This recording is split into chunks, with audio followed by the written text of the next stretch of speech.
وَلَقَدْ يَسَّرْنَا الْقُرْآنَ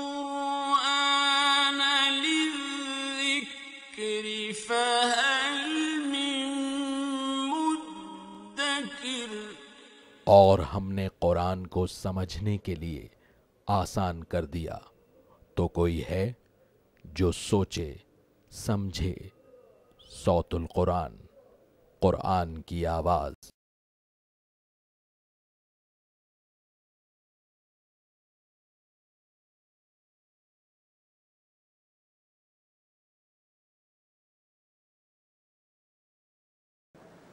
نحمده ونصلي على رسوله الكريم اما بعد فاعوذ بالله من الشيطان الرجيم بسم الله الرحمن الرحيم الم تر الى الذين يجادلون في آيات الله أنى يصرفون صدق اللہ العظیم۔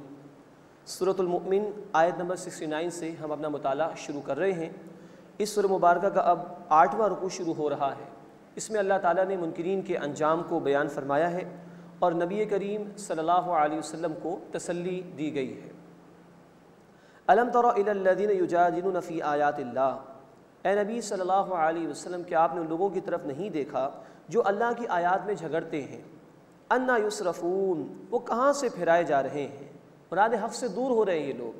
الذین کذبوا بالکتاب، جن لوگوں نے کتاب کو جھٹلایا، وبما ارسلنا بہ رسلنا، اور اسے جس کے ساتھ ہم نے اپنے رسولوں کو بھیجا، فسوف یعلمون، بس عنقریب وہ جان لیں گے۔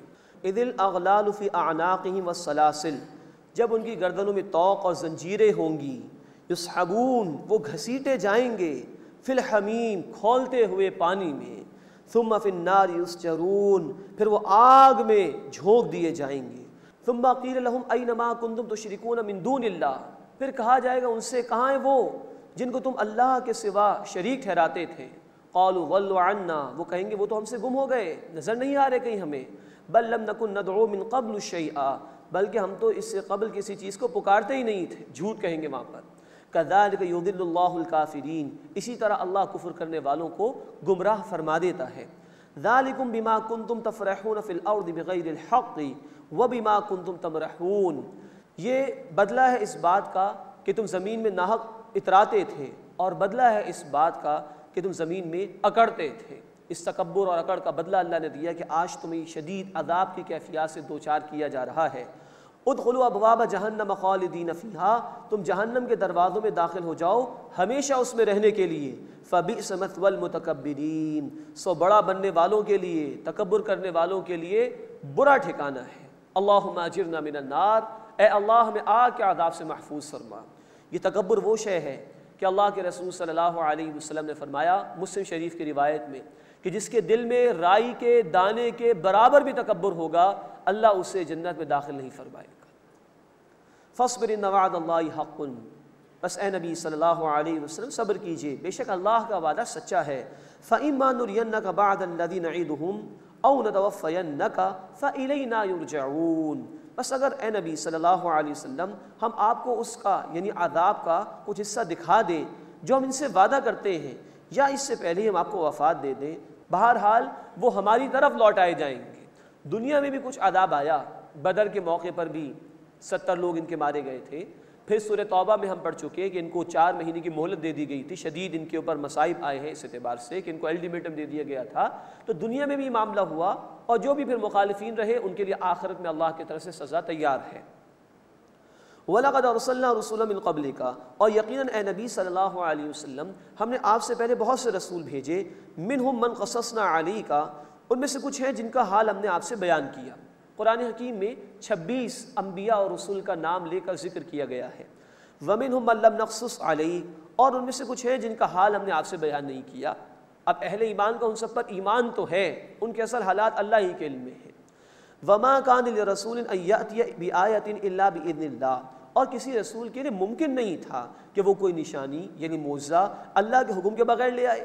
فَإِذَا جَاءَ أَمْرُ اللَّهِ قُضِيَ بِالْحَقِّ، تو جب اللہ کا حکم آ گیا تو انصاف کے ساتھ فیصلہ کر دیا گیا، ٹھیک ٹھیک۔ وَخَسِرَ هُنَالِكَ الْمُبْطِلُونَ، اور اہل باطل اس وقت خسارے ہی میں رہ گئے۔ اس کے بعد اس سورہ مبارکہ کا 9واں اور آخری رکوع آ رہا ہے۔ اس میں اللہ کی نعمتوں کا بیان ہے، گزشتہ ادوار کے مجرمین کا ذکر ہے، اور عذاب کی وعید سنائی گئی ہے۔ اللہ الذی جعل لکم الانعام لترکبوا منہا ومنہا تأکلون، اللہ ہے جس نے تمہارے لیے چوپائے بنائے تاکہ تم سوار ہو جاؤ ان میں سے کچھ پر، اور ان میں سے کچھ کو تم کھاتے بھی ہو، یعنی ان کا گوشت استعمال کرتے ہو۔ وَلَكُمْ فِيهَا مَنَافِعُ، اور تمہارے لیے ان میں اور بھی فائدے ہیں۔ وَلِتَبْلُغُوا عَلَيْهَا حَاجَةً فِي صُدُورِكُمْ، اور تاکہ تم ان پر سوار ہو کر وہاں تک پہنچو جہاں تک تمہارے جی چاہتے ہیں، اپنے کام ان کے ذریعے سے تم پورے کرتے ہو۔ وَعَلَيْهَا وَعَلَى الْفُلْكِ تُحْمَلُونَ، اور ان پر اور کشتیوں پر تم سوار ہوتے ہو۔ یہ سب اللہ کی نعمتیں ہیں، تم ان کے مالک نہیں ہو، اللہ کا انعام ہے تم پر۔ وَيُرِيكُمْ آيَاتِهِ، اور وہ اللہ تمہیں اپنی نشانیاں دکھاتا ہے۔ فَأَيَّ آيَاتِ اللَّهِ تُنْكِرُونَ، بس تم اللہ کی کن کن نشانیوں کا انکار کرو گے۔ أَفَلَمْ يَسِيرُوا فِي الْأَرْضِ، کیا وہ زمین میں چلے پھرے نہیں؟ فَيَنْظُرُوا كَيْفَ كَانَ عَاقِبَةُ الَّذِينَ مِنْ قَبْلِهِمْ، کہ وہ دیکھتے کہ کیا انجام ہوا ان لوگوں کا جو ان سے پہلے تھے۔ كَانُوا أَكْثَرَ مِنْهُمْ وَأَشَدَّ قُوَّةً، وہ تعداد اور قوت میں ان سے زیادہ تھے۔ وَآثَارًا فِي الْأَرْضِ، اور زمین میں اثرات چھوڑنے کے اعتبار سے بھی زیادہ تھے۔ فَمَا أَغْنَىٰ عَنْهُمْ مَا كَانُوا يَكْسِبُونَ، تو جو کچھ وہ کیا کرتے تھے ان کے کچھ بھی کام نہیں آیا۔ یہ مشرکین مکہ کو بھی سنایا گیا، تم بڑا کر رہے ہو اپنے مال و اسباب کے اوپر، تم سے کہیں زیادہ طاقتور قومیں پہلے گزر چکی، لیکن جب وہ مخالفت پر اڑی رہیں تو اللہ کے عذاب میں مبتلا کی گئی۔ اور یہ قرآن زندہ کتاب ہے، آج کے دور کے بھی ظالم ہو یا کسی بھی دور کے ظالم ہو، ہر ایک کے لیے اللہ کا یہ پیغام ہے کہ جو اس کے دین کی مخالفت کرے گا، جو ظلم پر آمادہ ہو جائے گا، وہ گزشتہ لوگوں کی طرح ہلاک و برباد ضرور کیا جائے گا۔ فَلَمَّا جَاءَتْهُمْ رُسُلُهُم بِالْبَيِّنَاتِ، پھر جب ان کے پاس ان کے رسول واضح نشانیوں کے ساتھ آئے، فَرِحُوا بِمَا عِندَهُم مِّنَ الْعِلْمِ، تو وہ اس علم پر اترانے لگے جو ان کے پاس تھا، اپنی تہذیب، اپنی ترقی، اپنا مال و اسباب، اس پر بڑا گھمنڈ تھا ان لوگوں کو۔ وَحَاقَ بِهِم مَّا كَانُوا بِهِ يَسْتَهْزِئُونَ، اور انہیں اس عذاب نے گھیر لیا جس کا وہ مذاق اڑایا کرتے تھے، اور اچھی طرح انہوں نے مشاہدہ کر لیا جھٹلانے کا انجام کیا ہوا۔ فَلَمَّا رَأَوْا بَأْسَنَا، پھر جب انہوں نے ہمارا عذاب دیکھا، قَالُوا آمَنَّا بِاللَّهِ وَحْدَهُ، تو کہنے لگے ہم اللہ واحد پر ایمان لے آئے۔ وَكَفَرْنَا بِمَا كُنَّا بِهِ مُشْرِكِينَ، اور ہم اس کا انکار کرتے ہیں جس کو ہم اس کے ساتھ شریک کرتے تھے۔ یہ ہے مسئلہ انسانیت کے ساتھ، جب مہلت ختم ہو جاتی ہے تو ہر کوئی ایمان لانا شروع کر دیتا ہے۔ یہی فرعون کا معاملہ ہوا، سورہ یونس آیت 90 سے لے کے 92 میں ہم پڑھ چکے کہ جب عذاب دیکھا تو ایمان لے آئے فوراً۔ اس وقت کی توبہ بھی قابل قبول نہیں ہوتی۔ اجتماعی سطح پر سزا کے طور پر عذاب آتا ہے، اور انفرادی سطح پر موت کا معاملہ ہے۔ آنکھوں کے بند ہونے سے پہلے پہلے مہلت ہے، لیکن موت آ گئی، اس وقت کوئی توبہ قبول کرے ایمان لائے، وہ قابل قبول نہیں ہو سکتا۔ فَلَمْ يَكُنْ يَنْفَعُهُمْ إِيمَانُهُمْ لَمَّا رَأَوْا بَأْسَنَا، تو اب ایسا نہ ہوا کہ ان کا ایمان ان کو نفع دیتا جبکہ انہوں نے ہمارا عذاب دیکھ لیا۔ سنت اللہ التي قد خلت فی عبادہ، اللہ کی یہ سنت ہے جو اس کے بندوں کے بارے میں پہلے گزر چکی۔ وَخَسِرَ هُنَالِكَ الْكَافِرُونَ، اور اس وقت کفر کرنے والے خسارے میں رہ گئے، کوئی ان کا ایمان جب انہوں نے عذاب دیکھا اس وقت کام نہیں آیا۔ بسم اللہ الرحمن الرحیم، حامیم تنزیل من الرحمن الرحیم۔ اب سورہ حامیم سجدہ کا آغاز ہو رہا ہے، اسے سورہ فصلت بھی کہا جاتا ہے۔ اس سورہ مبارکہ میں توحید کا ایک اور عملی پہلو، یعنی اللہ کے دین کی دعوت دینا، دوسروں کو اللہ کی طرف بلانا، اس کو بیان کیا گیا ہے۔ جب ایک بندہ مومن اللہ پر ایمان لے آتا ہے، خود اللہ کی اطاعت کرتا ہے، اللہ ہی سے دعائیں کرتا ہے، تب اس سے یہ تقاضا بھی ہے کہ وہ اللہ کی مرضی کو جاری کرنے کے لیے لوگوں تک دین کی بات پہنچائے اور اللہ کے بندوں کو اللہ کی طرف دعوت دے۔ یہ توحید کا تقاضا ہے عملی اعتبار سے۔ اس صورت میں انشاءاللہ ہم دیکھیں گے اس تقاضے کو اللہ نے بار بار بیان فرمایا ہے۔ قرآن حکیم کے حوالے سے بھی ذکر انشاءاللہ اس سورہ مبارکہ میں آئے گا۔ مشرکین جو مخالفتیں کر رہے تھے اس کے حوالے سے نبی صلی اللہ علیہ وسلم کو تسلی بھی دی گئی ہے اور کچھ ہدایات بھی عطا کی گئی ہیں، اور ان کے اعتراضات اور مخالفتوں کا جواب بھی دیا گیا ہے۔ پہلے رکوع میں انشاءاللہ ہم دیکھیں گے مشرکین کی ہٹ دھرمی کا بیان ہے، ان کی نافرمانیوں کا بیان ہے، اور توحید کی دعوت پیش کی گئی ہے۔ حامیم یہ حروف مقطعات ہیں۔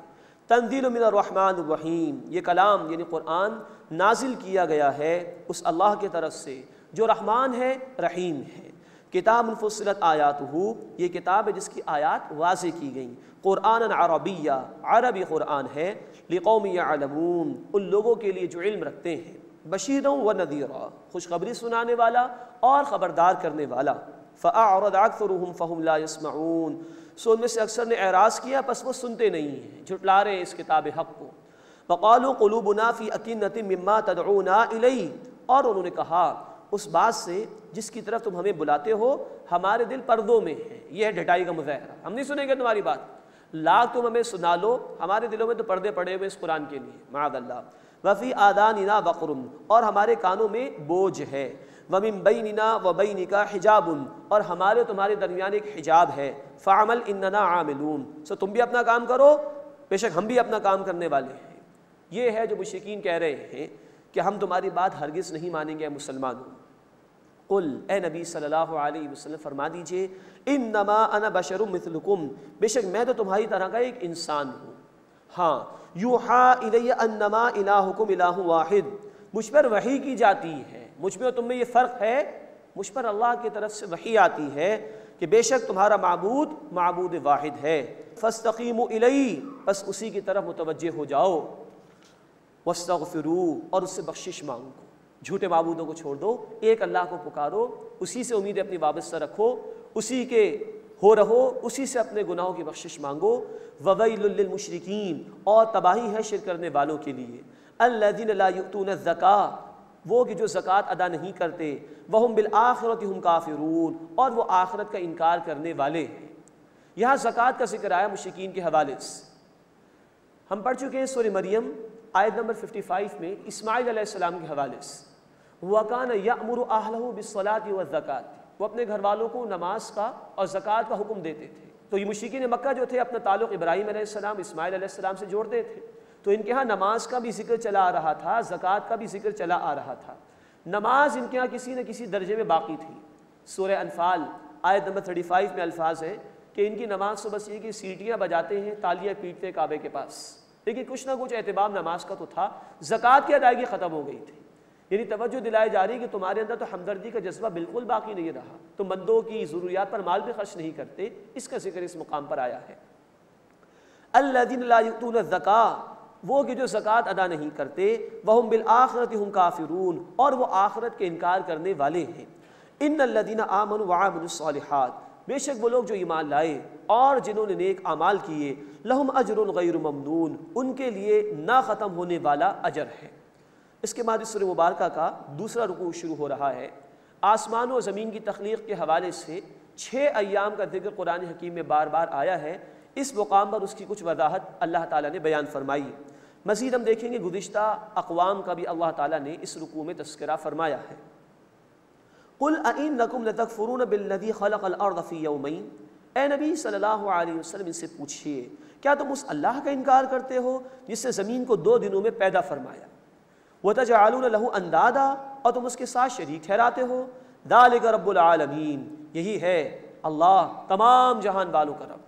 اس زمین پہ تمہاری زندگی اس اللہ کے اذن سے قائم اور دائم ہے، اس نے پیدا کیا تمہیں، اس سے سجایا زمین کو، تم اس کے ساتھ کسی اور کو شریک کر رہے ہو، اس اللہ کے سوا کسی اور کا شکر ادا کرتے ہو۔ وَجَعَلَ فِيهَا رَوَاسِيَ مِن فَوْقِهَا، اور اس نے اس میں اس کے اوپر پہاڑ بنا دیے۔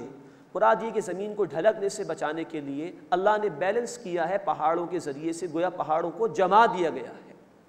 وَبَارَكَ فِيهَا، اور اس زمین میں برکت رکھی، وَقَدَّرَ فِيهَا أَقْوَاتَهَا فِي 4 أَيَّامٍ، اور اس میں زمین کی خوراکیں غذائیں مقرر کی 4 دنوں میں، سواء للسائلین، ہر ایک کی ضرورت کے مطابق برابر برابر، یعنی 2 دنوں میں اللہ تعالیٰ نے زمین کو پیدا فرمایا، اس کے بعد اللہ تعالیٰ نے زمین کے اندر خوراکیں اور غذائیں پیدا کی ہر ایک کی ضرورت کے مطابق۔ تاریخ انسانی میں کبھی بھی یہ مسئلہ نہیں رہا ہے کہ وسائل کم ہوں، ہاں مسئلہ یہ رہا کہ ظالمانہ نظام موجود ہوتا ہے جس کی وجہ سے کچھ لوگ تو مالدار بن جاتے ہیں، امیر سے امیر تر ہو جاتا ہے، اور اکثریت جو ہے وہ غربت کی سطح سے بھی نیچے زندگی بسر کرتی ہے۔ سواء للسائلین، ہر ایک کی ضرورت کے مطابق برابر برابر پیدا کیا۔ تو یہ کل 4 ایام کا ذکر ہوا، انہی 4 ایام میں 2 دن میں زمین بھی پیدا کر دی گئی، اور زمین کے لیے خوراکیں اور غذائیں بھی اللہ تعالیٰ نے مقرر فرما دی۔ ثم استوى الى السماء، پھر اللہ تعالیٰ آسمان کی طرف متوجہ ہوا، وہی دخان، جبکہ وہ دھوئے کی صورت میں تھا۔ اب یہ ایک بہت بڑا سائنٹیفک فیکٹ ہے جس کی طرف قرآن نے اشارہ کیا، جو ریسنٹ ٹائمز میں ڈسکور ہوا۔ بگ بینگ کی تھیوری بھی اسی دور میں ہمارے سامنے آئی ہے کہ ابتداً ایک بہت بڑا نیبیولا تھا، یہ پوری کائنات ایک تودے کی، ایک کرے کی صورت میں تھی، پھر ایک بہت بڑا ایکسپلوژن ہوا ہے جس کے بعد گیلیکسیز کی فارمیشن ہوئی ہے۔ تو ان گیلیکسیز کی فارمیشن سے پہلے جو کیفیت تھی وہ گیسز کی تھی، جس کو آج ماڈرن سائنس نے ڈسکور کر لیا ہے۔ اس کیفیت کو قرآن نے دھوئیں سے تعبیر کیا ہے، اور یہ بات تسلیم شدہ ہے اب کہ اس کیفیت کو جو گیلیکسیز کی فارمیشن سے پہلے تھی گیسز کی صورت میں، اس کو بیان کرنے کے لیے دھوئیں سے بہتر کوئی لفظ نہیں ہو سکتا۔ یہاں قرآن نے اس کی طرف اشارہ کیا۔ ثم استوى الى السماء، پھر اللہ آسمان کی طرف متوجہ ہوا، وہی دخان، جبکہ وہ دھوئیں کی کیفیت میں تھا۔ یہ بھی نوٹ فرما لیجئے کہ قرآن حکیم میں آسمان اور زمین کے الفاظ عموماً استعمال ہوتے ہیں پوری کائنات کے بیان کے لیے۔ یہ ہمارے مشاہدے کے اعتبار سے ہے، ہم پوری کائنات کی وسعتوں کو تو نہیں سمجھ سکے ہیں آج تک، تو ہمارے محاورے کے اعتبار سے آسمان اور زمین کا مفہوم کل کائنات۔ ثم استوى الى السماء، پھر اللہ نے توجہ فرمائی آسمان کی طرف، وہی دخان، جبکہ وہ دھوئیں کی صورت میں تھا۔ فقال لها وللارض ائتيا طوعا او كرها، تو اللہ نے اس سے اور زمین سے کہا کہ تم دونوں آؤ، خوشی سے یا ناخوشی سے۔ قالتا اتینا طائعین، ان دونوں نے کہا ہم خوشی سے حاضر ہیں۔ اب کیسے اللہ نے ان سے یہ وعدہ لیا، کیسے یہ پیشی ہوئی، تو یہ متشابہات میں سے اللہ ہی بہتر جانتا ہے، لیکن یہ کل کائنات، اس کا ایک ایک ذرہ ذرہ اللہ کے احکامات کا پابند ہے اور اللہ کے مقرر کردہ قوانین کے مطابق عمل کر رہا ہے۔ فَقَضَاهُنَّ سَبْعَ سَمَاوَاتٍ فِي يَوْمَيْنِ، پھر اس اللہ نے 2 دنوں میں 7 آسمان بنائے۔ وَأَوْحَىٰ فِي كُلِّ سَمَاءٍ أَمْرَهَا، اور ہر آسمان کو اس کے کام کی وحی فرما دی۔ اب قرآن نے کہا کہ 2 دنوں میں 7 آسمان بنا دیے گئے، تو قرآن حکیم میں جو بار بار ذکر آتا ہے 6 دنوں میں آسمانوں اور زمین کو پیدا فرمایا، یہ واحد مقام ہے جہاں اس کی کچھ وضاحت کر دی گئی۔ 4 دنوں میں زمین کی تخلیق بھی ہے اور اسی زمین کے اندر خوراکوں کا، غذاؤں کا مقرر کیا جانا بھی ہے، اور 2 دنوں میں آسمانوں کی تخلیق کا معاملہ۔ یہ کل 6 ایام ہو گئے جس کا ذکر بار بار قرآن حکیم نے کیا ہے۔ وَأَوْحَىٰ فِي كُلِّ سَمَاءٍ أَمْرَهَا، اور ہر آسمان کو اللہ نے اس کے کام کی وحی فرما دی، اس کے قانون کو مقرر فرما دیا۔ وَزَيَّنَّا السَّمَاءَ الدُّنْيَا بِمَصَابِيحَ، اور ہم نے آسمان دنیا کو ستاروں سے زینت دی ہے، وَحِفْظًا، اور حفاظت کے لیے۔ یہ ذکر آ چکا ہے سورہ صافات میں بھی کہ شیاطین جو اوپر کی خبروں کی سنگل لینا چاہتے تھے، ان کو شہاب ثاقب یا یہ ٹوٹے ہوئے ستارے مارے جاتے تھے، تو یوں آسمان کی حفاظت کی گئی ہے ان شیاطین سے کہ یہ اوپر سے کوئی خبریں حاصل نہ کرنے پائے۔ وَحِفْظًا، اور حفاظت کے لیے۔ ذَلِكَ تَقْدِيرُ الْعَزِيزِ الْعَلِيمِ، یہ اندازہ مقرر کیا ہوا ہے اللہ کا جو زبردست ہے، خوب علم رکھنے والا ہے۔ فَإِنْ أَعْرَضُوا، بس اگر وہ اعراض کریں، فَقُلْ أَنذَرْتُكُمْ صَاعِقَةً مِثْلَ صَاعِقَةِ عَادٍ وَثَمُودَ، بس اے نبی صلی اللہ علیہ وسلم آپ فرما دیجئے میں تمہیں خبردار کرتا ہوں ایک بجلی سے، ایک کڑک سے، جیسے کہ ایک کڑک کا معاملہ تھا عاد اور سمود کے ساتھ۔ اذ جاءتهم الرسل من بین ایدیہم ومن خلفہم، جب ان کے رسول ان کے پاس آئے، ان کے سامنے سے بھی اور ان کے پیچھے سے بھی۔ مراد ہے کہ رسولوں نے ہر طرح ان کو سمجھانے کی کوشش کی، ایک ایک بات ان کے سامنے واضح کی۔ اللہ تعبدوا الا اللہ، کہ اللہ کے سوا کسی کی عبادت نہ کرو۔ قالوا لو شاء ربنا لانزل ملائکہ، انہوں نے جواب دیا کہ اگر اللہ چاہتا تو ضرور ہم پر فرشتے نازل کر دیتا۔ قالوا لو شاء ربنا لانزل ملائکہ، تو انہوں نے جواب دیا کہ اگر ہمارا رب چاہتا تو ضرور فرشتے نازل کر دیتا۔ فإنا بما ارسلتم به کافرون، پس تم جس کے ساتھ بھیجے گئے ہو یعنی اللہ کی وحی، ہم اس کا انکار کرنے والے ہیں۔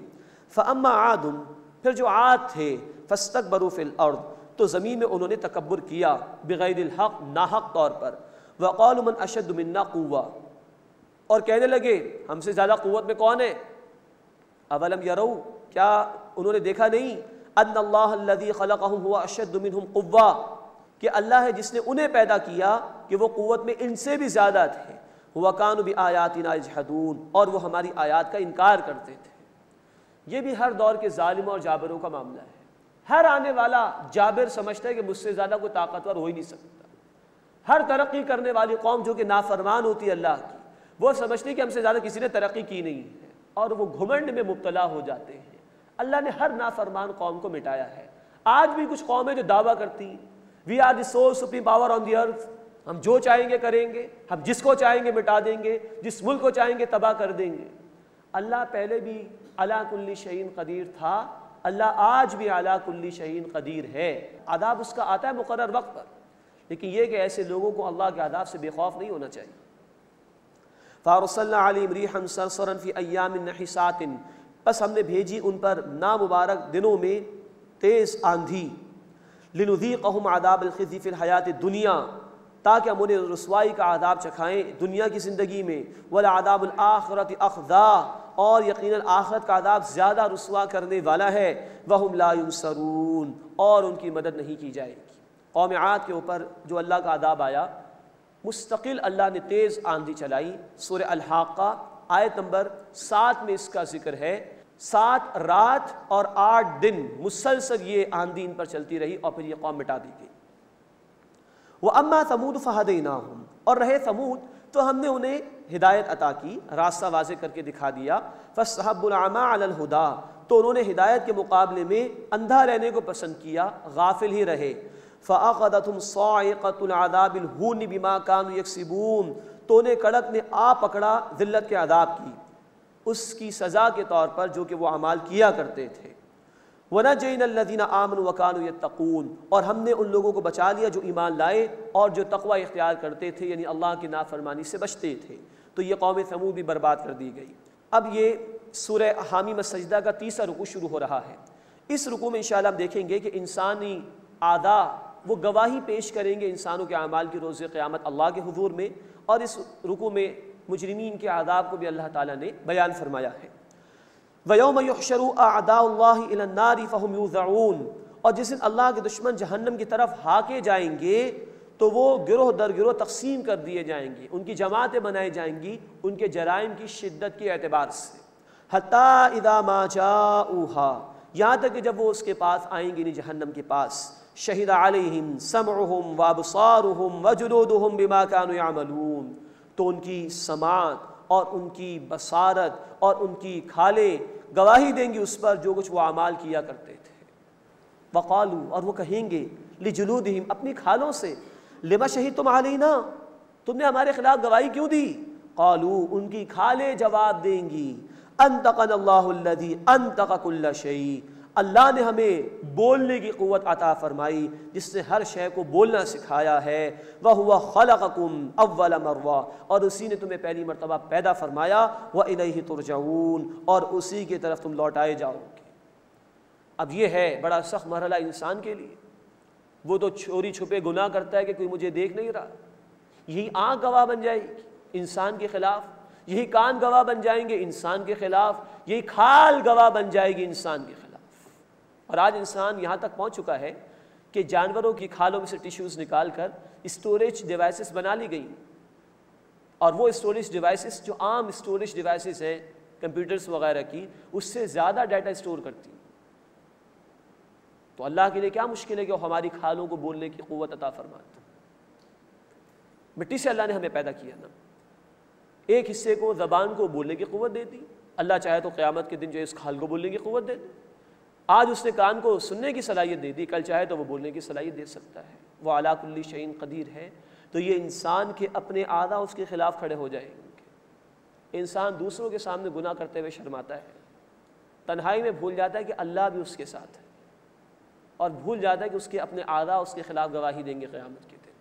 اللہ میں ہر برے عمل سے، ہر گناہ سے بچنے کی توفیق عطا فرمائے، چاہے وہ تنہائی میں ہو یا سب لوگوں کے سامنے ہو، اللہ ہر گناہ سے ہمیں محفوظ فرمائے۔ وَمَا كُنْتُمْ تَسْتَتِرُونَ أَن يَشْهَدَ عَلَيْكُمْ سَمْعُكُمْ وَلَا أَبْصَارُكُمْ وَلَا جُلُودُكُمْ، اور تم پردہ نہیں کرتے تھے اس بات سے، تمہارے خلاف گواہی دیں گے تمہاری سماعت اور تمہاری بصارت اور تمہاری کھالیں۔ وَلَكِنْ ظَنَنْتُمْ، بلکہ تم نے گمان کر لیا تھا، أَنَّ اللَّهَ لَا يَعْلَمُ كَثِيرًا مِمَّا تَعْمَلُونَ، کہ اللہ تعالیٰ اس میں سے اکثر نہیں جانتا جو تم اعمال کرتے ہو۔ ایسا گمان تم نے کر لیا تھا کہ اللہ کے علم میں نہیں ہوگا کہ میں گناہ کر رہا ہوں۔ وَذَلِكُمْ ظَنُّكُمُ الَّذِي ظَنَنْتُم بِرَبِّكُمْ أَرْضَاكُمْ، بس اور تمہارے اس گمان نے جو تم نے اپنے رب کے متعلق کیا تھا تمہیں ہلاک کر دیا، یہی لے ڈوبا۔ فَأَصْبَحْتُم مِّنَ الْخَاسِرِينَ، سو تم ہو گئے ہو خسارہ پانے والوں میں سے۔ ذرا رک کر ہمیں بھی جائزہ لینا چاہیے، کہیں ہم بھول تو نہیں گئے کہ اللہ ہمارے ایک ایک عمل کو دیکھ رہا ہے، اللہ ہمارے ایک ایک قول کو جانتا ہے، ہمارے ایک ایک عمل ریکارڈ ہو رہا ہے، ہماری ایک ایک بات لکھی جا رہی ہے. یہ اعضاء بھی کل گواہی دیں گے، زمین بھی گواہی دے گی، کرامن کاتبین بھی گواہی دیں گے، اعمال نامہ بھی پیش کیا جائے گا، اللہ بھی بطور گواہ کے موجود ہوگا. کہیں ہم بھول تو نہیں جاتے اس چیز کو؟ اللہ ہمیں اس کو یاد رکھنے کی توفیق عطا فرمائے، اور ہر برے کام سے، ہر چھوٹے بڑے گناہ سے اللہ ہماری حفاظت فرمائے. فَإِن يَصْبِرُوا، بس اگر وہ صبر کریں، فَالنَّارُ مَثْوًى لَهُمْ، تو آگ ان کا ٹھکانہ ہے. وَإِن يَسْتَعْتِبُوا، اور اگر اب وہ معافی چاہیں، فَمَا هُمْ مِنَ الْمُعْتَبِينَ، تو وہ معافی قبول کیے جانے والوں میں سے ہرگز نہیں ہوں گے. اللہم اجرنا من النار، اے اللہ ہمیں آگ کے عذاب سے محفوظ فرما. یہ بڑا ہی برا حسرتناک انجام. وَقَيَّضْنَا لَهُمْ قُرَنَاءَ، اور ہم نے ان کے کچھ ہم نشین مقرر کر دیے تھے، کچھ ساتھی دوست تھے ان کے. فَزَيَّنُوا لَهُمْ مَا بَيْنَ أَيْدِيهِمْ وَمَا خَلْفَهُمْ، تو انہوں نے ان کے لیے آراستہ کر دیے ان کے اعمال جو ان کے آگے اور ان کے پیچھے تھے. یہ ہے برے دوستوں کا معاملہ. انسان ان کے ساتھ اٹھتا بیٹھتا ہے، انہی کے جیسے بن جاتا ہے. A man is known by the company he keeps. جس طرح کی صحبت ہوگی اسی طرح کے اعمال ہوں گے. تھوڑی سی لذت اٹھاتا ہے انسان دنیا میں، وہ لذت بھی دنیا میں بھی عارضی ہوتی ہے، لیکن اس کے نتیجے میں ہمیشہ کی آگ کا وہ اپنے لیے سودا کر رہا ہوتا ہے. کتنا بڑا گھاٹے کا سودا ہے یہ. اللہ ہمیں اچھے لوگوں کی صحبت اختیار کرنے کی توفیق عطا فرمائے. قرآن نے کہا سورہ توبہ آیت نمبر 119، وَكُونُوا مَعَ الصَّادِقِينَ، اور سچے لوگوں کے ساتھ ہو جاؤ. وَحَقَّ عَلَيْهِمُ الْقَوْلُ، اور ان پر قول ثابت ہو گیا. اللہ کا وہ قول جس کا ذکر آیا سورۃ الاعراف آیت نمبر 18 میں، کہ جو بھی شیطان کی پیروی کرے گا اللہ ان لوگوں کو جہنم کے اندر ڈال دے گا، چاہے وہ جنات میں سے ہو یا انسانوں میں سے. وَحَقَّ عَلَيْهِمُ الْقَوْلُ، اور ان پر قول یعنی عذاب کی بات ثابت ہو گئی. فِي أُمَمٍ قَدْ خَلَتْ مِن قَبْلِهِم مِّنَ الْجِنِّ وَالْإِنسِ، ان امتوں کے ساتھ جو گزر چکی ہیں ان سے قبل جنات اور انسانوں کی. إِنَّهُمْ كَانُوا خَاسِرِينَ، بے شک وہ خسارہ پانے والے تھے. اس کے بعد اس سورہ مبارکہ کا 14 رکوع شروع ہو رہا ہے. اس میں اللہ تعالیٰ نے مشرکین کے حوالے سے اس بات کو بیان فرمایا کہ وہ خود بھی قرآن سے رکتے تھے اور دوسروں کو بھی روکنے کی کوشش کرتے تھے. اسی طرح مجرمین کا انجام اللہ تعالیٰ نے بیان فرمایا ہے، اور ایک بڑی اہم صفت اہل ایمان کی استقامت، اس کا بیان جو اس رکوع میں انشاءاللہ آئے گا. وَقَالَ الَّذِينَ كَفَرُوا لَا تَسْمَعُوا لِهَذَا الْقُرْآنِ، اور ان لوگوں نے کہا جنہوں نے کفر کیا کہ تم اس قرآن کو مت سنو. وَالْغَوْا فِيهِ، اور اس میں شور پیدا کرو. لَعَلَّكُمْ تَغْلِبُونَ، شاید کہ تم غالب آ جاؤ. اب یہ مشرکین کا قول ہے. وہ ایک دوسرے کو کہا کرتے تھے قرآن مت سنو. جو بھی قرآن سن رہا تھا اس کی زندگی بدل جاتی تھی. بلال رضی اللہ تعالیٰ عنہ، مصعب رضی اللہ تعالیٰ عنہ، خباب رضی اللہ تعالیٰ عنہ، ان سب کی زندگیاں بدل گئی. تو انہوں نے محسوس کیا اگر اس طرح لوگ قرآن سنتے رہے تو ان ایمان والوں کی تعداد میں تو اضافہ ہو جائے گا، یہ ہم پر غالب آ جائیں گے. تو نمبر 1 مت سنو کہ تم ایمان نہ لے آؤ. نمبر 2 جو سن رہا ہے اس کے سننے میں شور پیدا کرو، ڈسٹربنس پیدا کرو، روکو ان کو قرآن سے، شاید تم ان پر غالب آ جاؤ. یعنی اس زمانے کا مشرک اس بات کو تسلیم کرتا تھا، مانتا تھا کہ قرآن سے تبدیلی آتی ہے، اور کچھ لوگ اگر قرآن کو تھام لیں تو پھر وہ غالب آ جائیں گے مخالفین کے مقابلے میں. یہ مشرکین مانتے تھے اس چیز کو. آج ہمیں غور کرنا چاہیے ہمارا قرآن پر کتنا ایمان ہے کہ یہ زندگیوں کو بدل دیتا ہے، یہ پوری قوم کو بدل دیتا ہے، یہ تو پہاڑوں کو ہلا دینے والی شے ہے. قرآن نے کہا سورۃ الحشر آیت نمبر 21، لو انزلنا هذا القرآن على جبل لرأيته خاشعا متصدعا من خشية الله، اگر اس قرآن کو ہم کسی پہاڑ پر نازل کرتے تو تم دیکھتے کہ وہ اللہ کی خشیت سے دب جاتا، پھٹ جاتا، ریزہ ریزہ ہو جاتا. ہم اس قرآن سے کتنا تاثر لیتے ہیں، اس کے ذریعے سے ہمارے اندر کیا تبدیلی آ رہی ہے. اور اس سے ایک پوری قوم کو بدلا. صحابہ کرام رضی اللہ تعالی عنہ مجمعین، دنیا کی امامت اللہ نے ان کے قدموں میں ڈال دی اس قرآن کے طفیل. مشرک مان رہے ہیں کہ قرآن سے تبدیلی آتی ہے، لیکن آج مسلمانوں نے قرآن کو ہی چھوڑ دیا. برنار شاہ نے کہا اور خوب کہا، جب میں قرآن پڑھتا ہوں تو اس سے بہتر کوئی کتاب نہیں نظر آتی، اور جب میں مسلمانوں کو دیکھتا ہوں تو ان سے بدترین کوئی قوم نظر نہیں آتی. مانتے ہیں اللہ کا کلام ہے، برحق کلام ہے، کھولنے کو تیار نہیں، پڑھنے کو تیار نہیں، سمجھنے کو تیار نہیں، امپلیمنٹ کرنے کو تیار نہیں، عمل کرنے کے لیے آمادہ نہیں. اس کے مقابلے میں کچھ اور چاہیے. کچھ اور ہی مصروفیات آج امت کی عظیم اکثریت کی ہے. کہیں اسپورٹس، کہیں میڈیا اور کہیں فحاشی اور عریانی، کہیں موسیقی کی دعوت، کہیں فلمیں اور ڈرامے، کہیں شوبز، کہیں بدعات اور رسومات، ان میں ہی پھنسا دیا گیا ہے۔ اور غیر مسلموں کو پتہ ہے، اللہ کے باغیوں کو، کہ اس قرآن سے جب تک ان کو ہم دور رکھیں گے تو ہم یعنی غیر مسلم سمجھتے ہیں کہ ہم کامیاب رہیں گے، اور وہ کامیاب ہیں no doubt at the moment. امت کو انہوں نے کن کن دھندوں میں لگا دیا ہے۔ اللہ ہمیں توفیق عطا فرمائے کہ ہم قرآن پر دل کی گہرائیوں سے ایمان لائیں، اللہ ہمیں اس کو سمجھ کر پڑھنے کی توفیق عطا فرمائے، اور اس کے ذریعے سے اللہ ہماری زندگیوں کو بھی تبدیل فرمائے، اور امت کے لوگوں کو بھی اللہ توفیق عطا فرمائے کہ وہ اپنی زندگیاں اس قرآن کے ذریعے سے بدلنے والے ہو جائیں۔ فَلَنُذِيقَنَّ الَّذِينَ كَفَرُوا عَذَابًا شَدِيدًا، پس ہم کافروں کو سخت عذاب چکھائیں گے۔ وَلَنَجْزِيَنَّهُمْ أَسْوَأَ الَّذِي كَانُوا يَعْمَلُونَ، اور ہم ان کے بدترین اعمال کا انہیں ضرور بدلہ دیں گے۔ اعمال ہوں گے ہی بدترین، کفر کے ساتھ کوئی بھی نیکی قبول نہیں ہوتی اللہ کے ہاں، تو جو اعمال ہیں وہ بدترین ہی ہوں گے، اور ان کا بھی بدترین بدلہ اللہ ان کو دے گا۔ ذَلِكَ جَزَاءُ أَعْدَاءِ اللَّهِ النَّارِ، یہ ہے اللہ کے دشمنوں کا بدلہ آگ یعنی جہنم۔ لَهُمْ فِيهَا دَارُ الْخُلْدِ، ان کے لیے اس میں ہمیشہ کا گھر ہے۔ جزاء بما كانوا بآیاتنا یجحدون، یہ بدلہ اس کا کہ وہ ہماری آیات کا انکار کیا کرتے تھے۔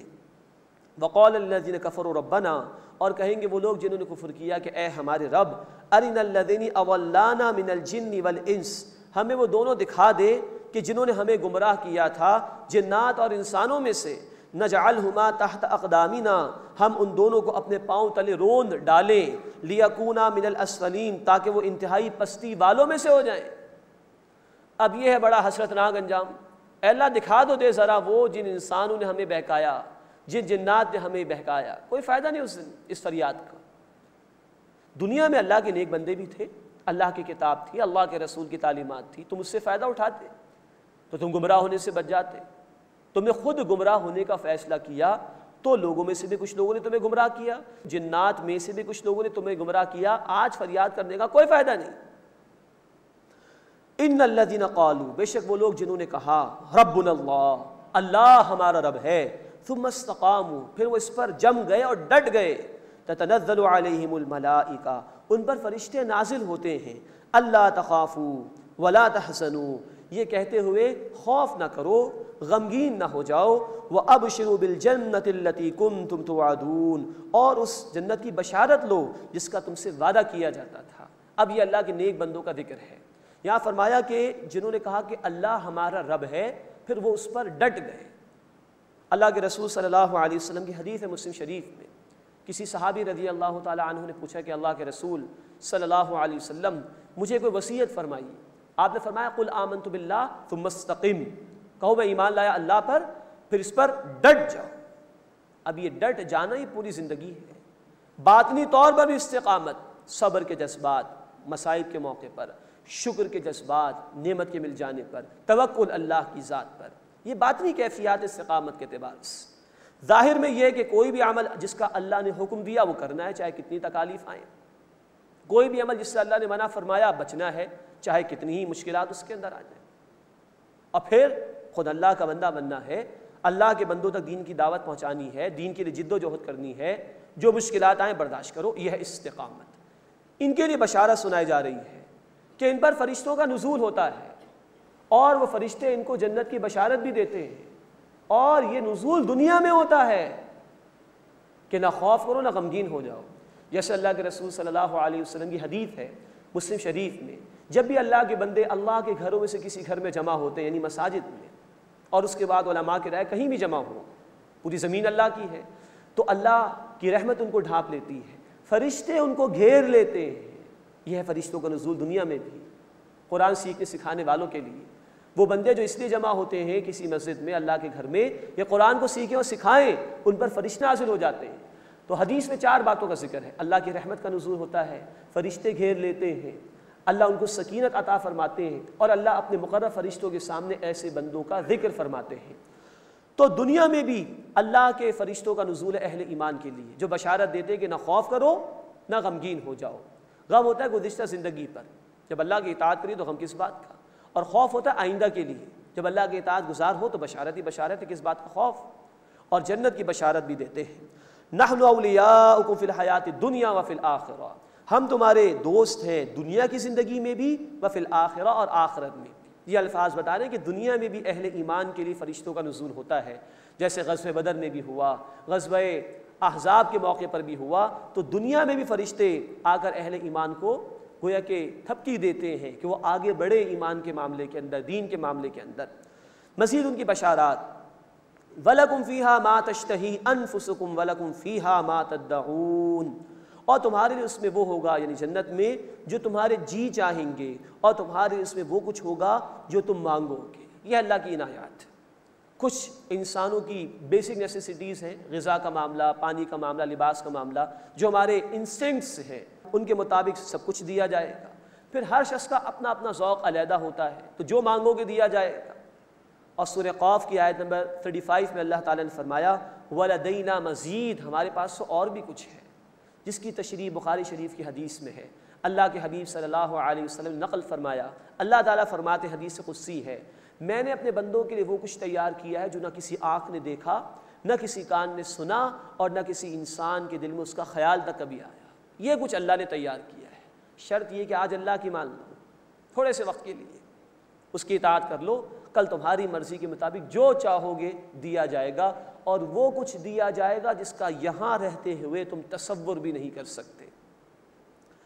نزلا من غفور الرحیم، یہ ضیافت ہوگی، ابتدائی مہمانی ہوگی اس اللہ کی طرف سے جو بہت بخشنے والا، مسلسل رحم فرمانے والا ہے۔ اب اس سورہ مبارکہ کا 5واں رکوع شروع ہو رہا ہے، جس میں اللہ کی طرف بلانے یعنی دعوت کا حکم دیا گیا ہے، اس کا ذکر ہے، عمدہ اخلاق اپنانے کی تلقین ہے، اور اللہ کی نشانیوں کا ذکر بھی ہے، اور عذاب کے حوالے سے بھی تذکرہ کیا گیا ہے۔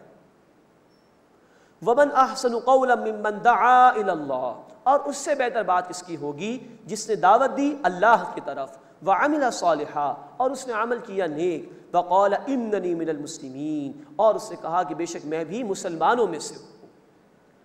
یہ ہے قرآن حکیم کی بہت خوبصورت آیت جو ہمیں ہماری ذمہ داری یاد دلا رہی ہے۔ فرمایا کہ اس سے بہتر بات کس کی ہوگی جس نے اللہ کی طرف لوگوں کو دعوت دی۔ اللہ نے انسان کو بہترین صلاحیتیں عطا کی ہیں، مختلف صلاحیتیں عطا کی ہیں، لیکن سب سے اہم ترین اور بہترین صلاحیت جو ہے وہ قوت بیان ہے۔ انسان اس کو مختلف کاموں میں استعمال کر سکتا ہے، کوئی جائز بھی ہے، پروفیشنز کے اندر استعمال کرے، لیکچرشپ کے اندر استعمال کرے، وکالت کے لیے استعمال کرے، اور انسان اس زبان کو برے عمل کے لیے بھی استعمال کر سکتا ہے، جھوٹ کے لیے اور غیبت کے لیے۔ لیکن اللہ کے نزدیک بہترین بات اس آدمی کی ہے جو اللہ کی طرف لوگوں کو دعوت دے۔ یہاں بتایا گیا اللہ کی طرف دعوت، کسی خاص گروہ کی طرف نہیں، کسی خاص مسلک کی طرف نہیں، کسی خاص جماعت کی طرف نہیں، دعوت ہوگی اللہ کی طرف۔ ہاں دین کے حوالے سے مختلف آراء کا ہونا ایک الگ شے ہے، لیکن تفرقے کا پیدا ہو جانا یہ غلط شے ہے۔ دعوت جب بھی دی جائے گی وہ ایگریڈ اپون باتوں کی دی جائے گی، متفق علیہ امور کی، جیسے سورہ آل عمران آیت نمبر 64 میں ذکر آیا، قُلْ يَا أَهْلَ الْكِتَابِ تَعَالَوْا إِلَىٰ كَلِمَةٍ سَوَاءٍ بَيْنَنَا وَبَيْنَكُمْ أَلَّا نَعْبُدَ إِلَّا اللَّهَ، اے اہل کتاب ایک ایسی بات کی طرف آؤ جو ہمارے و تمہارے درمیان مشترک ہے، اور یہ کہ ایک اللہ کی عبادت کرے۔ حالانکہ اہل کتاب سے اہل ایمان کے بہت سے اختلافات، لیکن اگر کچھ باتیں بھی ایگریڈ اپون ہیں تو دعوت وہاں سے شروع کرنی چاہیے۔ تو فرمائے کہ وَمَنْ أَحْسَنُ قَوْلًا مِّمَّنْ دَعَا إِلَى اللَّهِ، اور اس سے بہتر بات کس کی ہوگی جس نے اللہ کی طرف دعوت دی۔ یہ اللہ کے رسول صلی اللہ علیہ وسلم کی 23 برس کی سنت ہے۔ سورہ یوسف آیت نمبر 108، قُلْ هَٰذِهِ سَبِيلِي أَدْعُو إِلَى اللَّهِ، اے نبی صلی اللہ علیہ وسلم فرما دیجئے یہ ہے میرا راستہ، میں اللہ کی طرف دعوت دیتا ہوں۔ تو اللہ کے رسول صلی اللہ علیہ وسلم سے بڑھ کر کس کا اسوہ ہو سکتا ہے؟ آپ کی 23 برس کی زندگی اس آیت مبارکہ کی عملی تصویر ہے۔ میں اللہ کی طرف دعوت دیتا ہوں۔ آج یہ فریضہ اس امت کا ہے۔ سورہ آل عمران آیت نمبر 104 میں ہمیں کہا گیا چاہیے کہ تم میں سے ایک جماعت ہو یدعون الی الخیر، جو خیر کی طرف، قرآن کی طرف لوگوں کو دعوت دے، ویأمرون بالمعروف، اور نیکی کا حکم دے، وینہون عن المنکر، اور برائی سے منع کرے۔ اللہ کے رسول صلی اللہ علیہ وسلم کے بعد اب یہ امت کی ذمہ داری ہے، اللہ ہمیں اس کی توفیق عطا فرمائے۔ وَمَنْ أَحْسَنُ قَوْلًا مِّمَّنْ دَعَا إِلَى اللَّهِ، اور اس سے بہتر بات کس کی ہوگی جس نے اللہ کی طرف دعوت دی، وَعَمِلَ صَالِحًا، اور اس نے عمل کیا نیک۔ ایک داعی دین کے لیے بڑی اہم ہدایت ہے، اگر اس کا عمل درست نہ ہو تو اس کی دعوت متاثر ہو جائے گی، اور لوگوں کے دین کی طرف آنے میں یہ داعی خود رکاوٹ بن جائے گا۔ یہ خود تو بے عمل ہے، ہمیں کیا دعوت دے رہا ہے؟ اس لیے عمل بھی درست ہونا چاہیے۔ وقال اننی من المسلمین، اور اس نے کہا کہ بے شک میں مسلمانوں میں سے ہوں۔ یہ اشارہ اس بات کی طرف ہے کہ وہ عاجزی اختیار کرے، اپنے آپ کو کوئی تکبر میں مبتلا نہ کر لے کہ میں کچھ اور ہوں باقی لوگ کچھ اور ہیں، نہیں، دوسروں کی ہمدردی ہو۔ یہ اللہ کے بندے دین سے دور ہو چکے ہیں، یہ جہنم کی طرف جا رہے ہیں، مجھے ان کو حق کی طرف لے کر آنا ہے۔ اور مزید یہ اعلان کہ بھائی کہ میں مسلمانوں میں سے ہوں، میرا تعلق کسی فرقے سے نہیں ہے، میں اختلافی باتیں نہیں کرتا، میں فرقہ واریت کی دعوت نہیں دیتا، میں مسلمانوں میں سے ہوں، عام مسلمانوں میں سے ہوں۔ تو عاجزی کا اظہار بھی ہے اور فرقہ واریت سے بری ہونے کا اعلان بھی ہے۔ وَمَنْ أَحْسَنُ قَوْلًا مِّمَّنْ دَعَا إِلَى اللَّهِ، اور اس سے بہتر بات کس کی ہوگی جس سے اللہ کی طرف دعوت دی، وَعَمِلَ صَالِحًا، اور عمل اس نے کیا نیک، وَقَالَ إِنَّنِي مِنَ الْمُسْلِمِينَ، اور اسے کہا کہ بے شک میں بھی مسلمانوں میں سے ہوں۔ اس کے بعد بڑی خوبصورت ہدایت دین کی دعوت کے مرحلے کے حوالے سے، وَلَا تَسْتَوِي الْحَسَنَةُ وَلَا السَّيِّئَةُ، اور برابر نہیں ہو سکتی بھلائی اور برائی، ادفع باللتی ہی احسن، تو تم دفاع کرو، جواب دو برائی کا اس طریقے پر جو عمدہ ہے، مشکل کام لیکن اس کا نتیجہ بڑا عمدہ ہے۔ فَإِذَا الَّذِي بَيْنَكَ وَبَيْنَهُ عَدَاوَةٌ، تو پس وہ شخص کہ تمہارے درمیان اور جس کے درمیان عداوت تھی، دشمنی تھی، كَأَنَّهُ وَلِيٌّ حَمِيمٌ، وہ گویا گرم جوش جگری دوست کی طرح ہو جائے گا۔ یہ ہے اخلاق کی طاقت۔ برائی کا جواب بھلائی سے دو تو دشمن بھی تمہارا گرم جوش دوست بن جائے گا۔ سلام اس پر کہ جس نے گالیاں سن کر دعائیں دی، صلی اللہ علیہ وسلم۔ کیا کچھ نہیں کیا مشرکین مکہ نے آپ صلی اللہ علیہ وسلم کے ساتھ، آپ دعائیں کرتے تھے ان کے لیے، اللہ ان کو ہدایت عطا فرما دے، یہ جانتے نہیں، آپ کی جان کے در پہ ہو گئے۔ فتح مکہ کے موقع پر کہہ دیا لا تثریب علیکم اليوم، جاؤ چلے جاؤ، تم پر کوئی الزام نہیں۔ یہ ہے اخلاق محمد کریم صلی اللہ علیہ وسلم کا۔ ہر داعی دین کو یہی اخلاق اختیار کرنے چاہیے، لیکن یہ مشکل مرحلہ ہے، اس لیے آگے فرمایا وَمَا يُلَقَّاهَا إِلَّا الَّذِينَ صَبَرُوا، اور یہ سعادت نہیں حاصل ہوتی مگر انہیں جنہوں نے صبر کیا۔ وَمَا يُلَقَّاهَا إِلَّا ذُو حَظٍّ عَظِيمٍ، اور یہ سعادت حاصل نہیں ہوتی مگر انہیں جو بہت بڑے نصیب والے ہیں۔ یہ کام آسان نہیں، اس میں صبر درکار ہے۔ کسی نے گالی دے دی تو نفس بھی اکسائے گا، جواب دے سکتے ہو، جواب دے دو، نہیں، یہاں اپنی انا کو فنا کرنا ہے۔ اس صبر کے بغیر دین کا کام نہیں ہو سکتا، اس صبر کے مظاہرے کے بغیر اتنے اعلیٰ اخلاق کا مظاہرہ نہیں ہو سکتا۔ تو فرمایا کہ یہ سعادت صبر کرنے والوں کو حاصل ہوتی ہے، اور یہ سعادت تو بہت بڑے نصیبوں والوں کو حاصل ہوتی ہے۔ اب یہاں بڑے نصیب والے لوگ وہ ہیں جو دین کی دعوت کا کام کرتے ہوں، اور اس انداز سے کہ ان کا عمل بھی ان کی دعوت کے مطابق ہوتا ہو، جو فرقہ واریت میں مبتلا نہ ہو، اور جو برائی کا جواب بھلائی سے دینے والے ہوں، اور جو صبر کرنے والے ہوں، یہ بڑے نصیب والے ہیں۔ اللہ ہمیں ان لوگوں میں شامل فرمائے، اور اپنے حبیب صلی اللہ علیہ وسلم کی پیروی کرتے ہوئے اپنے دین کی دعوت کے لیے اللہ تعالی ہمیں قبول فرمائے۔ وَإِمَّا يَنزَغَنَّكَ مِنَ الشَّيْطَانِ نَزْغٌ فَاسْتَعِذْ بِاللَّهِ، اور اگر تمہیں شیطان کی طرف سے کوئی چوک آ جائے، کوئی وسوسہ آ جائے تو اللہ کی پناہ میں آ جاؤ۔ اِنَّهُ هُوَ السَّمِيعُ الْعَلِيمُ، بے شک وہ اللہ خوب سننے والا ہے، خوب علم رکھنے والا ہے۔ اب اصل میں دین کی دعوت کا کام، اس میں ایک رکاوٹ شیطان بھی ہے۔ وہ کیسے چاہے گا کہ اللہ کے بندے اچھے اخلاق کا مظاہرہ کریں اور دین کی دعوت پھیل رہی ہو؟ وہ تو قسمیں کھا کر بیٹھا ہوا ہے کہ میں ان کو گمراہ کر کے چھوڑوں گا۔ تو وہ ایک بندہ مومن کو اکسانے کی کوشش کرتا ہے، دیکھو اس نے تمہیں برا کہہ دیا، جواب دو تم پلٹ کے، اس سے تمہیں گالی دے دی، تم کسی سے کم ہو کیا؟ تم نے ہاتھوں میں چوڑیاں تو نہیں پہن رکھی، جواب دو آگے بڑھ کے۔ اب یہ ہے شیطان کی طرف سے وسوسہ، جو اس کے ذریعے سے دین کی دعوت کو بھی روکنا چاہتا ہے اور اس داعی دین کو بھی گمراہ کرنا چاہتا ہے۔ تو اس کا حملہ بڑا شدید ہوتا ہے۔ کہا جا رہا ہے فاستعذ باللہ، اللہ کی پناہ میں آ جاؤ، اس لیے کہ اللہ ہی تو ہے جس نے شیطان کو چھوٹ دی ہے انسانوں کو ورغلانے کی۔ ہاں، اللہ کے مقابلے میں شیطان کی کوئی طاقت نہیں، اور ہم اپنے بل بوتے پر شیطان کا مقابلہ نہیں کر سکتے۔ تو بہتر ہے کہ رحمان کی پناہ میں آنے کی کوشش کی جائے، اعوذ باللہ من الشیطان الرجیم پڑھ لیا جائے جب بھی کوئی ایسی چوک لگے، ایسا وسوسہ آئے۔ فاستعذ باللہ، اللہ کی پناہ میں آ جاؤ۔ مزید نبی صلی اللہ علیہ وسلم نے ہمیں قرآن حکیم کی آخری دو صورتیں سورۃ الفلق اور سورۃ الناس پڑھنے کی تلقین فرمائی ہر فرض نماز کے بعد۔ یہ بھی وسوسوں کی حفاظت کے لیے بہت عمدہ صورتیں ہیں۔ اسی طرح ایک دعا ہمیں سکھائی گئی ہے سورۃ المؤمنون آیت نمبر 97 اور 98 میں، ربی اعوذ بک من ہمزات الشیاطین واعوذ بک ربی ان یحضرون، اے اللہ میں تیری پناہ میں آنا چاہتا ہوں شیاطین کی گروہ سے، اور اس بات سے تیری پناہ میں آنا چاہتا ہوں کہ وہ میرے قریب بھی آ جائیں۔ تو اللہ کی پناہ میں آنے کی کوشش کی جائے، جب اللہ کی پناہ میں آ جائیں گے شیطان کچھ ہمارا بگاڑ نہیں سکے گا۔ وَإِمَّا يَنزَغَنَّكَ مِنَ الشَّيْطَانِ نَزْغٌ فَاسْتَعِذْ بِاللَّهِ، اور اگر تمہیں شیطان کی طرف سے کوئی چوک کوئی وسوسہ لگ جائے تو اللہ کی پناہ میں آ جاؤ، إِنَّهُ هُوَ السَّمِيعُ الْعَلِيمُ، بے شک اللہ تعالیٰ خوب سننے والا خوب علم رکھنے والا ہے۔ اللہ ہمیں اپنے دین کی دعوت کے لیے قبول فرمائے اور بہترین اخلاق کا مظاہرہ کرنے کی توفیق عطا فرمائے، اور شیطان کے وسوسوں سے اللہ ہماری حفاظت فرمائے۔ آمین یا رب العالمین۔ وآخر دعوانا ان الحمد للہ رب العالمین۔